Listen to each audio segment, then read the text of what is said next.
Assalamualaikum warahmatullahi wabarakatuh. Pada video yang kemarin kita telah membahas mengenai equilibrium atau keseimbangan pada suatu batang tubuh yang rigid ya, yang solid. Kemudian jadi untuk yang kemarin kita kalau ingin menghitungnya kita harus menggunakan atau menggambar free body diagram dahulu. Dan untuk yang pertemuan pada kali ini kita akan fokus mengenai gaya internal pada suatu rangka. Jadi nantinya ada gaya aksi dan gaya reaksi antara rangka-rangka yang saling dihubungkan tadi. Jadi ketika suatu rangka ini kalau kita hubungkan satu sama lain pada bagian ujungnya ini akan membentuk suatu tiang penopang. Dan tiang penopang ini biasanya kita temukan pada jembatan, rangka jembatan atau atap rumah. Dan banyak contoh yang lainnya ya. Jadi untuk rangka ini biasanya dibuatnya itu dari beams, ada I-beams, kemudian batang baja dan lain sebagainya ya. Jadi banyak sekali untuk material dalam pembuatan rangka ini sendiri. Dan untuk proses penyambungan dari rangka itu bisa menggunakan welding, las, kemudian di rivet, kemudian atau dibaut atau dipin.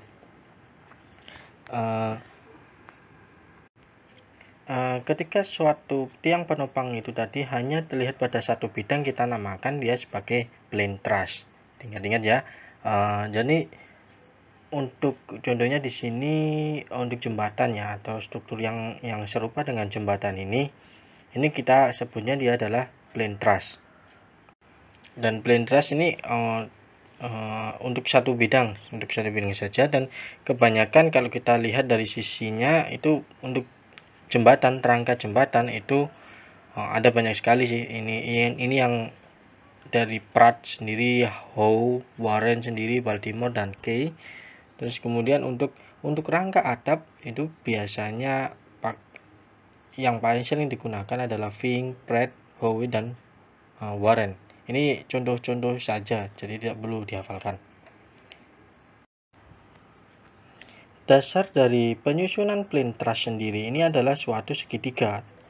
Jadi ada 3 batang yang disambungkan untuk membentuk suatu segitiga pada gambar yang pertama berikut ini. Dan segitiga tersebut itu membentuk suatu rangka yang rigid atau yang solid. Nanti bakal ada banyak kata rigid. Jadi apa sih rigid di sini yang dimaksud? Ini merupakan suatu struktur di mana hampir tidak dimungkinkan kolaps atau ambruk. Terus kemudian untuk deformasi yang terjadi pada struktur tersebut itu ditiadakan. Kalau segitiga di sini rigid, bagaimana kalau kita menghubungkan 4 bar secara bersamaan, 4 batang secara bersamaan? Kalau kita menghubungkan batang secara bersamaan seperti yang terlihat pada gambar, maka konstruksi di sini itu menjadi tidak rigid lagi. Artinya apa? Ini konstruksi seperti ini bisa rubuh, bisa jatuh, atau nama lainnya bisa kolaps, dan juga tentunya masih dimungkinkan terjadinya deformasi pada material. Kita dapat membuat yang rigid, struktur yang rigid tadi menjadi struktur yang tidak rigid tadi atau tidak stabil tadi menjadi rigid atau menjadi stabil. Caranya adalah dengan menambahkan atau menambahkan bar ya, menambahkan batang logam lagi. Di sini caranya bisa dengan cara menghubungkan antara A dan D atau menghubungkan antara B dengan C. Atau di sini kalau bisa kita lihat pada gambar yang ketiga di sini, pada gambar ini yang semula yang kedua tadi tidak rigid, kalau kita tambahkan sambungkan di sini akan membentuk suatu struktur yang rigid. Untuk mendesain suatu truss atau tiang penopang di sini, yang pertama kali yang perlu kita lakukan di sini adalah menentukan gaya-gaya apa yang terjadi. Nah, Ada beberapa asumsi yang bisa dibuat untuk menganalisa gaya yang terjadi pada tiang penopang. Yang pertama bisa dengan kita mengasumsikan ada dua gaya, yaitu two force member. Maksudnya di sini adalah ini merupakan suatu kondisi seimbang di mana yang terjadi itu hanya dua gaya saja, seperti ditunjukkan pada gambar. Gaya-gaya tersebut bisa berupa tarik atau tension dan juga bisa berupa tekan atau compression. Untuk metode dari join yang sendiri untuk menghitung dari sambungan antar bar tadi, ini ada beberapa cara di sini. Tentunya di sini masih mengikuti kaidah-kaidah dari prinsip keseimbangan dari gaya. Mari kita lihat pada gambar berikut ini. Ini merupakan suatu bar yang dihubungkan masing-masingnya pada titik sebelah kiri dari bar tersebut. Dan gaya-gaya yang terjadi free body diagramnya ini ditunjukkan pada gambar yang bisa kalian lihat pada layar. Free body diagram atau diagram bebas dari AF dan AB di sini juga menunjukkan secara jelas mengindikasikan ada satu gaya aksi dan mekanisme gaya aksi dan reaksi. Di sini AB bertindak atau mengalami gaya tarikan ya, sehingga untuk arah panahnya akan ditunjukkan menjauh dari bukan menekan, jadi seakan-akan menarik dari barnya sendiri. Untuk KF sendiri ini mengalami gaya tekan, dan kalian bisa lihat tanda arah panahnya gimana kalau dia mengalami tarik dan gimana kalau dia mengalami tekan.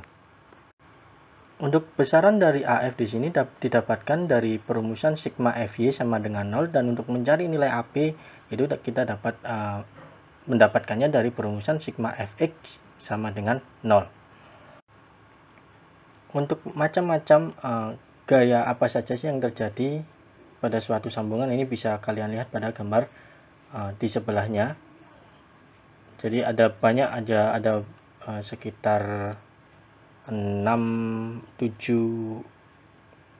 metode sambungan ya. Jadi ada joining A, join B, ini kayak gimana nanti gaya-gaya yang terjadi. Nah, di sini bisa kita pelajari. Pada desain yang spesial, di sini maksud dari spesial, kita lihat dulu pada gambar yang sebelah kiri. Ketika ada suatu rangka tersebut atau tiang penopang tersebut itu hanya mengalami tekanan saja, nah tentunya akan terjadi buckling. Buckling itu tentunya akan menekuk.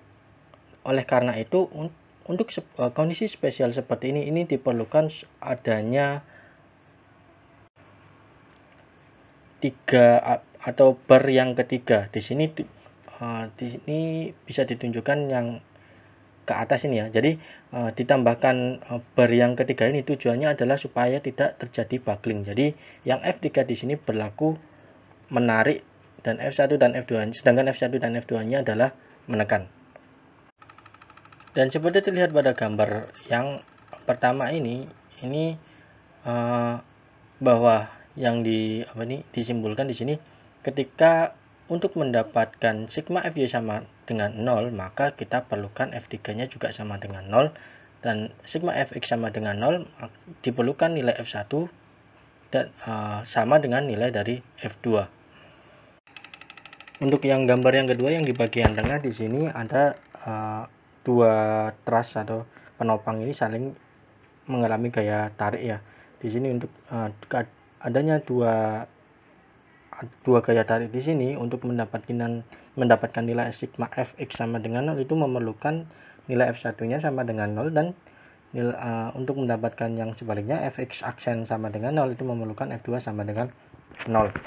Kemudian yang ketiga, untuk spesial kondisi yang lainnya, ketika ada dua tiang penopang atau dua bar tadi itu disambungkan secara bersama-sama untuk membentuk suatu kayak X ya, huruf X di sini, maka untuk gaya yang terjadi itu harus sama dan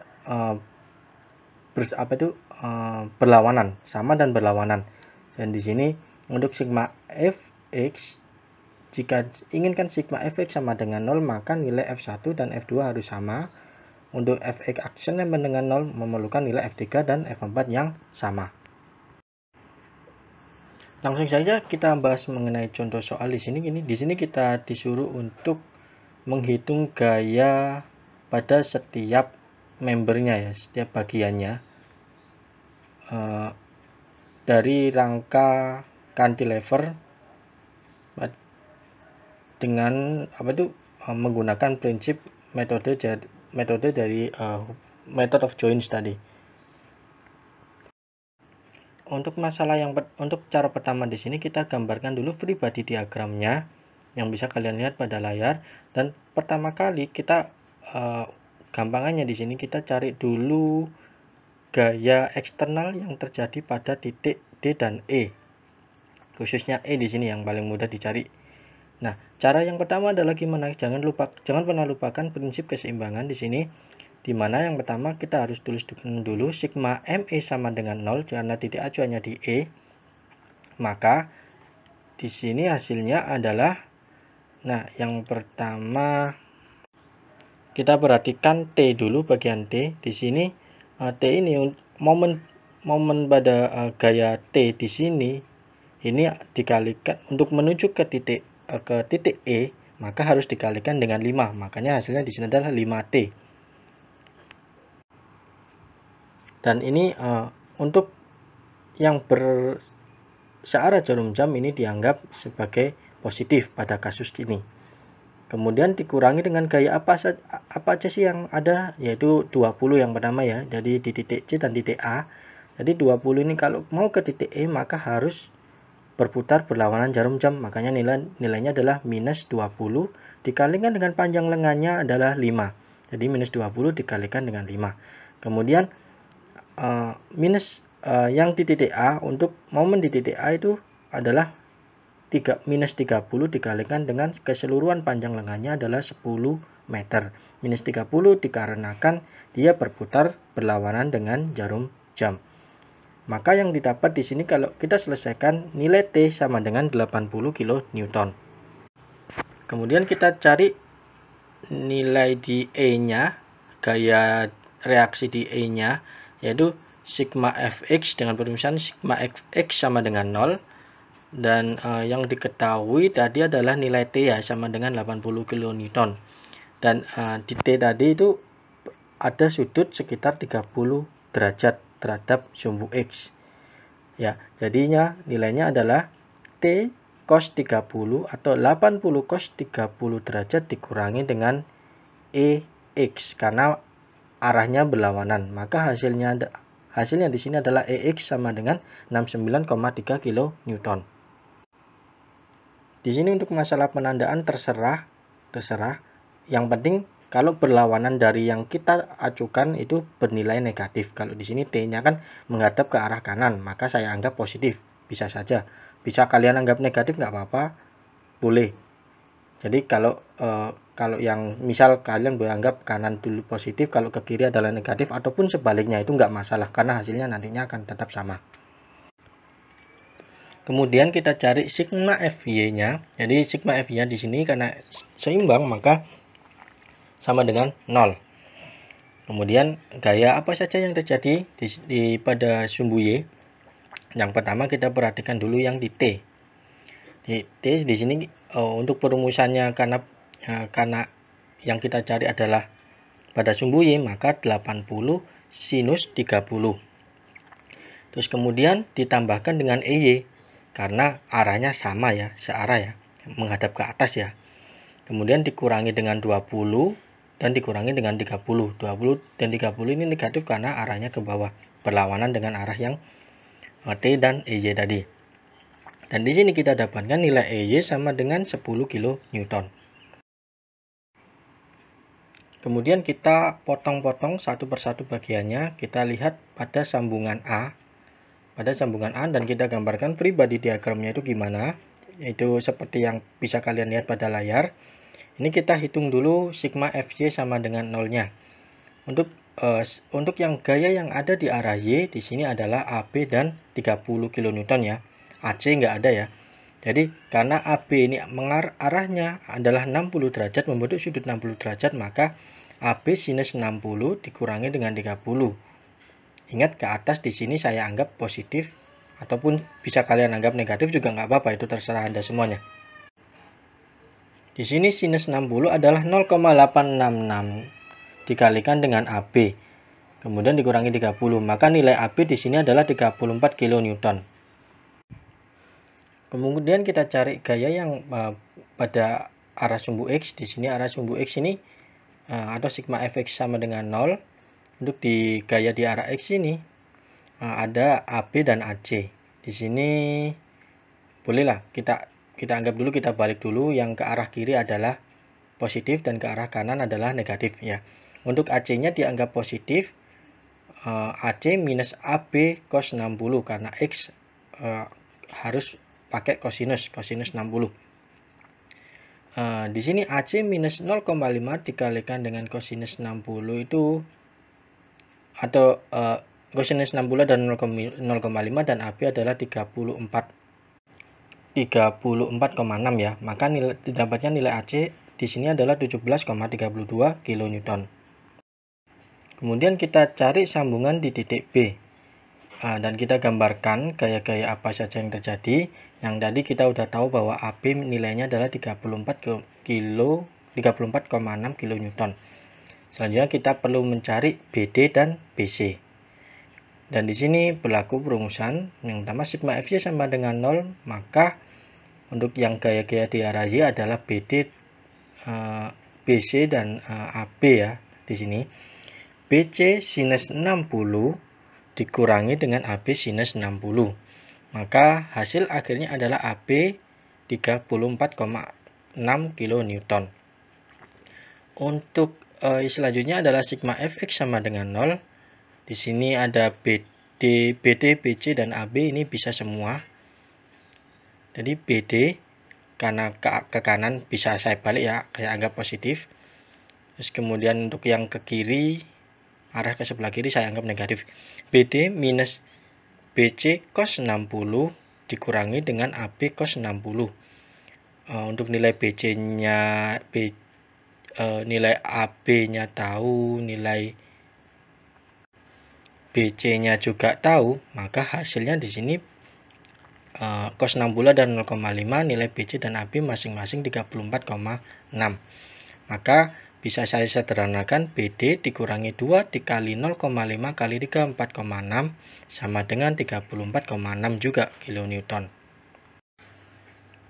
Selanjutnya kita perhatikan sambungan di titik C yang cukup rumit ya, karena ada banyak sekali gaya yang terjadi. Ada gaya AC, CD, CE, kemudian BC juga ada gaya di titik tersebut, di titik C tersebut.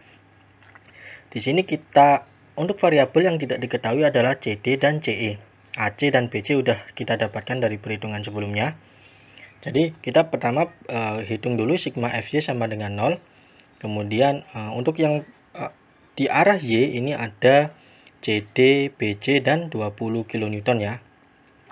Untuk ke atas kita anggap positif. Jadi CD di sini dikalikan dengan sinus 60 dikurangi BC dikalikan dengan sinus 60 juga karena membentuk sudut 60 dikurangi dengan 20 kN. Sinus 60 adalah 0,866 dan nilai BC-nya kita sudah tahu 34,6. Maka didapatkan nilai CD adalah 57,7 kN. Selanjutnya kita perhatikan gaya di arah X. Di sini untuk arah X yang gaya apa saja sih yang ada, itu AC, BC, CE dan CD. Nah, untuk AC kita tahu nilainya, BC tahu, CD juga tahu dari perhitungan yang tadi. Maka di sini adalah CE, kita anggap saja yang ke kiri negatif, positif, terserah ya. CE minus AC dikurangi dengan BC sinus 60 dikurangi dengan CD dikurangi dengan CD. Jadi kita tahu di sini. CD-nya kita tetap kalikan sinus 60 ya, jangan lupa. Jadi CE di sini dikurangi dengan AC-nya 17,32 dikurangi dengan sinus 60 adalah setengah 0,5, nilai BC-nya 34,6, kemudian nilai CD-nya 57,7 dikalikan dengan setengah. Maka hasilnya di sini kita dapatkan CE sama dengan 63,5 kN. Yang terakhir di sini kita cari sambungan di titik E, di mana satu variabel yang belum diketahui adalah DE.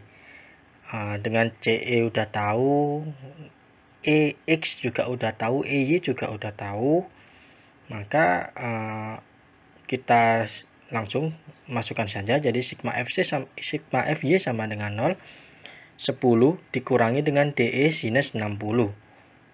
DE sinus 60. Di sini 10 dikurangi 0,866 dikalikan dengan DE, dan nilai DE kita dapatkan 11,55 kN. Kemudian apakah kita perlu hitung gaya Fx sama dengan 0? Di sigma Fx sama dengan 0 sebenarnya tidak perlu. Tapi kita coba buktikan saja di sini. Jadi untuk yang pasti karena tidak ada gaya-gaya yang terjadi lagi ya. Jadi untuk membuktikan perhitungan kita benar semuanya, tadi kita hitung nilai di sigma Fx sama dengan 0 itu apakah benar 0. Jadi ada gaya yang pertama itu 6 EX-nya ya. Jadi untuk ke kiri kita anggap positif, yaitu 69,3 dikurangi dengan CE dikurangi dengan DE cosinus 60. Maka nilainya di sini adalah 69,3 dikurangi 63,5 kurangi 11,55 kali 0,5 sama dengan 0. Di sini sigma Fx di sini adalah mendekati 0. Ada 0, something berapa. Tapi tentunya di sini mendekati 0 dan kita anggap sebagai 0. Oke, terima kasih sudah menyimak video pada video pembelajaran kali ini. Tetap semangat belajar, semoga kita senantiasa diberi kesehatan. Terima kasih. Assalamualaikum warahmatullahi wabarakatuh.